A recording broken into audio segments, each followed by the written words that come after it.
Final करके केंद्रीय चुनाव समिति के पास भेज दी है और बमुश्किल 24 से 48 घंटे के बीच ये सूची जो है मीडिया के सामने आने वाली है, जनता के बीच आने वाली है। और यहाँ पर हम हैं हल्द्वानी में माननीय सुमित हृदय जी, जो हल्द्वानी से कांग्रेस पार्टी के टिकट के प्रबल दावेदारों में से एक है। ये समझिए कि टिकट के सबसे नज़दीकी जो है कंटेस्टेड में हैं।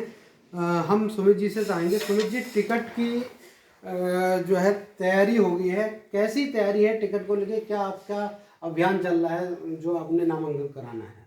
ये देखिए, टिकट तो पार्टी का विषय है और पार्टी एक ही व्यक्ति को टिकट दे सकती है। पार्टी ने जो मापदंड रखे हैं उसमें साफ बात यह है कि हमारी लड़ाई देखिए भारतीय जनता पार्टी से है और हमारी लड़ाई भारतीय जनता पार्टी के कुशासन को उत्तराखंड से बाहर करने के लिए। तो इसलिए जो जीतने वाले कैंडिडेट हैं उन पे विशेष फोकस करा जा रहा है।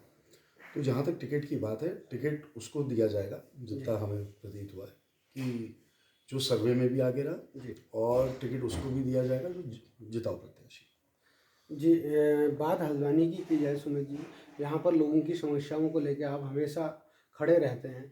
चाहे कहीं गुलदार की समस्या हो जाती है, कर्मचारियों की हड़ताल की समस्या होती है। एक जो है मामला कल मुख्यमंत्री जी के सामने आया, उपनल कर्मचारियों ने उनके पांव पकड़ के उनसे विनती की है। तो क्या समझते हैं कैसी सरकार है ये कर्मचारी? नहीं देखिए, उपनल के जो लोग थे उन्होंने 90 दिन से ज़्यादा अपना अभियान चलाया और वहाँ पे मुख्यमंत्री के प्रतिनिधि बतौर एक व्यक्ति गए। उन्होंने उन्हें आश्वासन दिया कि अब ये आपकी जो मांगे इनको हम पूरा करेंगे। तो उस वजह से वो हड़ताल से उठ गए, वो रुके रहे।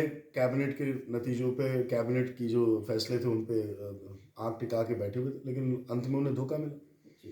तो ये पीड़ा थी और ये भी पीड़ा थी उस महिला की कि वो उन्हें राजा बुला रही थी मुख्यमंत्री जी। तो अगर राजाओं की ये सरकार है तो उसको हटा के प्रजा की सरकार बनाना ही दायित्व तो हम लोगों का हो गया और जनता भी इसमें हमारा साथ देगी। जी, एक अन्य मामला विगत दिनों हुआ है। गुलदार ने एक दम्मा डोंगा क्षेत्र की महिला को निवाला बना दिया। बार बार आपके द्वारा भी कहा गया, जनता द्वारा कहा गया कि शिकारी बुलाए जाएं, पिंजरे लगाए जाएं, इस जो आदमखोर से जो है मुक्ति दिलाई जाए। क्या कहना है, विभाग क्यों ऐसा काम नहीं कर रहा और आपकी क्या इसकी? देखिए, ये तो बड़ा गंभीर मामला है और डम्बर डुंगा में पहले एक महिला पे गुलदार ने हमला करा, उसी गुलदार ने। तो वो महिला ने अपनी दराती से मार मार कर उसको हमले को विफल कर दिया, लेकिन फिर भी 50-60 टाँके उनके लगे, उनकी जान बच गई। उसके बाद पड़ोस में ही डम्बर डुंगा में एक नौजवान साथी को ये गुलदार ने मार डाला। उस दिन भी मैंने डीएफओ से लेके, रेंजर से लेके, कंजर्वेटर से लेके सबसे बात करी और मैंने उनको बोला था, चेताया भी था कि ठीक है आप कॉम्पनसेशन दे दे रहे हैं, लेकिन जो एक व्यक्ति की जान है उसकी कीमत कहीं ज़्यादा होती है।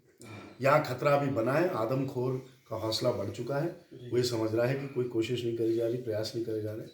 तो इसलिए अवश्य ये जो हमला हुआ ये लापरवाही और पूरी जिम्मेदारी वन विभाग की है। मेरे हिसाब से वन विभाग के ऊपर इसमें बिल्कुल सख्त से सख्त कार्रवाई होनी चाहिए और पिंजरा और शिकारी का अभी भी व्यवस्था नहीं हुई तो इस पर धरना दिया जाएगा और इनको सही सबक सिखाया जाएगा। ये महत्वपूर्ण बात है। आपने इंदिरा संकल्प यात्रा निकाली जो कि अब करीब पूरी हो चुकी है, तो कैसा लोगों का रिस्पांस मिला?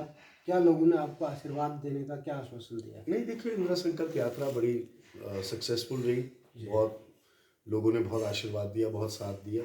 लोगों ने कंधे से कंधा मिलाकर चलने का भी प्रयास करा और अपने उत्साहवर्धन जो शब्द थे उनसे पूर्णतः एक सहयोग देने का प्रण भी दिया। और संकल्प हमने यही लिया है कि इंदिरा जी की जो विकास की सोच थी उसे आगे बढ़ाएं। जी, इंदिरा जी के जो विकास का जो मॉडल था वो इस 5 साल में जो है अधूरा रह गया है।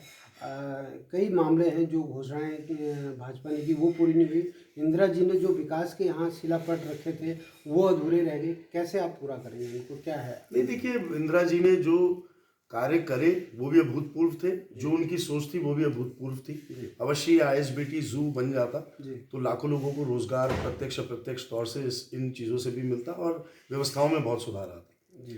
तो इसलिए वो सोच हमें संयुक्त तौर से कांग्रेस की जब सरकार बनेगी हम सब मिलकर उनके जो ये प्रयास थे इनको पूरा करेंगे।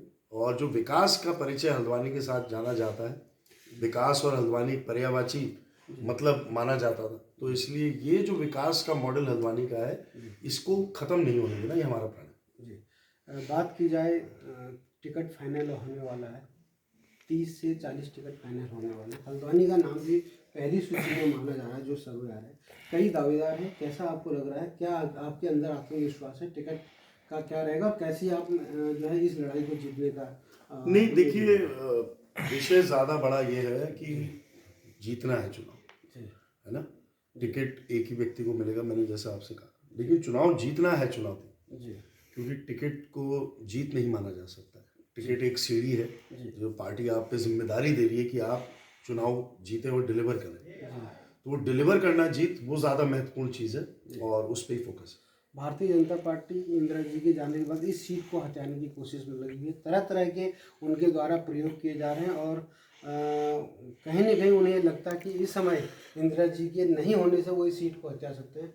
आप उस उनके इस जो है सपने को विफल करने के लिए क्या योजना है? नहीं देखिए, मैं किसी के सपने विफल करने नहीं आया। उनकी राजनीतिक कोशिशें हो सकती है इस चीज़ के लिए, लेकिन हल्द्वानी की जनता चाहती है कि जो विधायक बने अगला, वो इंदिरा हृदय जी की स्वरूप ही हो, इंदिरा हृदय जी की तरह कार्यशैली हो, क्षमताएं हो। और मेरे ख्याल से जनता मन बना चुकी है, इसलिए भारतीय जनता पार्टी राजनीतिक प्रयास करेगी। उनका काम भी है, राजनीतिक पार्टी है। लेकिन वो सपना विफल करना किसी का मेरा कार्य नहीं है। मेरा काम अपनी लकीर लंबी खींचना और हल्द्वानी का विकास। चुनाव को लेकर कांग्रेस पार्टी कैसे एकजुट होगी और कैसे आप इस जो है महायुति को पूरा करेंगे? नहीं देखिए, बिल्कुल एकजुटता अवश्य कांग्रेस में रहेगी और मेरे को भरोसा भी है कि आशीर्वाद भी सबका, बड़ों का और सहयोगियों का रहेगा। और साथ ही मिलकर देखिए चुनाव लड़ा जाएगा। अगर कार्यकर्ताओं की बात करें तो हल्द्वानी में सबसे ज़्यादा कांग्रेस के कार्यकर्ता है किसी भी विधानसभा में। तो ये एक ही दिन में नहीं आए, इनके लिए बड़ा संयुक्त प्रयास रहा है इंदिरा जी के द्वारा और पिछले, मैं कहूँगा कुछ समय से मेरे द्वारा भी। और एक संयुक्त तौर से, और जो संगठन हमारा है, जो हमारे महानगर अध्यक्ष हैं, जिला अध्यक्ष लोग, बाकी संगठन के जो लोग हैं, ब्लॉक अध्यक्ष, वार्ड अध्यक्ष हैं, बूथ के जो लोग हैं, वो एक परिवार है।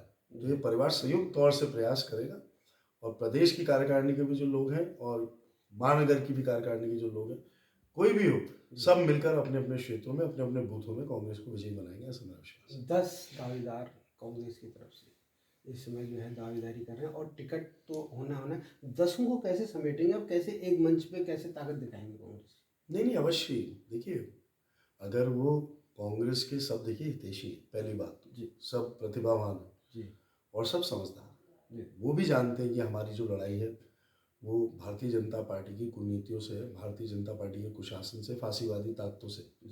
तो इस समय अपने हित को थोड़ा सा दरकिनार करते हुए जो राज्य और पार्टी का हित है उसको अवश्य आगे करेंगे। इतने समझदार मैं सबको मानता हूँ, जितने भी दावेदार हैं, मैं उनकी प्रतिभाएं भी जानता हूँ और मैं उनका समर्पण भी जानता हूँ। तो मुझे विश्वास है कि कांग्रेस के लिए एक मंच पर एकत्रित होकर अवश्य ही वो सब संयुक्त प्रयास करेंगे। सरकार, कांग्रेस की सरकार वापस आने की जो संभावना बताई है उसको कितना मजबूत मानते हैं? कांग्रेस की तो सरकार बन रही है, इसमें तो कोई दो राय नहीं है। अब सीटें कितनी आ रही है ये विषय।